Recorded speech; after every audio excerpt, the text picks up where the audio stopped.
প্রিয় দর্শক, আসসালামু আলাইকুম। এই যে দেখেন, এটা কি জানেন? এই যে এটা গোবর পচা ভার্মিস কম্পোস্ট। আমি এইটার মেয়াদ 1 বছর। এই বস্তা ভরে 1 বছর আগে আমার গরুর খামারের পাশে রেখে দিয়েছিলাম, আর এখন আজকে জমিনে নিয়ে আসলাম। এই দেখছেন, জোর কোনো আমার হাতে জোর করতে হয়নি, পচে গলে একদম ভার্মি কম্পোস্ট পিওর একটা ন্যাচারাল সার তৈরি হয়ে গেল। এই কিছু দিয়েছি এই সমস্ত বিটে, এগুলো এখানে নিয়ে আসছি।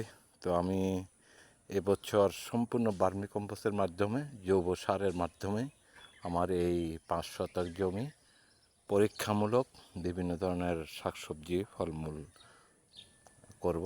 পরবর্তীতে আপনাদের ধাপে ধাপে প্রত্যেকটারই রেজাল্ট আপনাদেরকে দেখাবো। আপনারা আমার চ্যানেলটিকে সাবস্ক্রাইব করে পাশেই থাকবেন। আল্লাহ হাফিজ, ভালো থাকুন।